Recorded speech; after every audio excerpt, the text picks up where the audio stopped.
Assalamualaikum warahmatullahi taala wabarakatuh.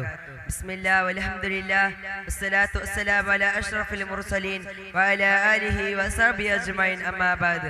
ഏറ്റവും ബഹുമാനം ആദരം നിറഞ്ഞ ഇവിടെ ഒരുമിച്ച് കൂടിയ മുതഅല്ലിം സുഹൃത്തുക്കളെ, നാട്ടുകാരെ, കൂട്ടുകാരെ, എനിക്കിന്ന് തെരഞ്ഞെടുക്കപ്പെട്ട വിഷയം മഹാനായ പ്രവാചകർ മുത്ത് മുഹമ്മദ് മുസ്തഫ സല്ലല്ലാഹു അലൈഹി വസല്ലമ തങ്ങളെ കുറിച്ച് ഒന്ന് രണ്ട് വാക്കുകൾ ഞാൻ ആഗ്രഹിക്കുന്നു. നാഥനായ അല്ലാഹു തൗഫീഖ് നൽകുമാറാകട്ടെ. ചരിത്രത്തിന്റെ അഴങ്ങളിലേക്ക് കണ്ണോടിച്ചു നോക്കുകയാണെങ്കിൽ പ്രവാചകർ മുത്ത് മുഹമ്മദ് മുസ്തഫ സല്ലല്ലാഹു അലൈഹി വസല്ലമ തങ്ങളുടെ സ്വന്തം സമ്പത്ത് മാത്രമല്ല, ജീവൻ പോലെ ത്യാഗം ചെയ്യാൻ തയ്യാറുമായി. എന്നാൽ ജീവൻ പോലെ സമർപ്പിച്ച നിരവധി പ്രവാചകർ സ്നേഹികളെ ദർശിക്കാൻ സാധിക്കും. ഉഹുദ് ഭൂമിയിൽ മഹാനായ പ്രവാചകർ സല്ലല്ലാഹു അലൈഹി വസല്ലമ തങ്ങളുടെ വായിൽ നിന്ന് ഒരു പല്ല് നഷ്ടമായി. വാക്ക് കേട്ട് അതറിയാതെ പ്രവാചകർക്ക് ഇല്ലാത്ത പല്ലി എനിക്കെന്തിനാണെന്ന് പറഞ്ഞുകൊണ്ട് തന്റെ വായിൽ നിന്ന് എല്ലാ പല്ലിനെ പൊട്ടിച്ചെടുത്തു. മഹാന പ്രവാചകർ സ്നേഹത്തിന്റെ തുല്യമായ ഒരു സ്നേഹം നമ്മൾക്ക് കാണാൻ സാധിക്കുകയില്ല.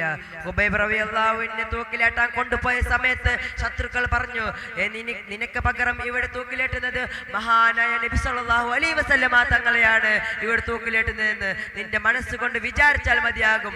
അപ്പോൾ ഹുബൈബ് റളിയല്ലാഹുവിനെ പറയുന്നു, എന്റെ കരളിന്റെ കഷ്ടമായ പ്രവാചകർ മുത്ത് മുഹമ്മദ് മുസ്തഫ സല്ലല്ലാഹു അലൈഹി വസല്ലമ തങ്ങളുടെ തൂക്കിലേറ്റുന്നത് മറിച്ച് അവിടുത്തെ ഒരു ചെറിയൊരു മുള്ള തറക്കുന്നത് പോലെ എനിക്കത് താങ്ങാൻ സാധിക്കുകയില്ലെന്ന് അവിടുത്തെ മറുപടി.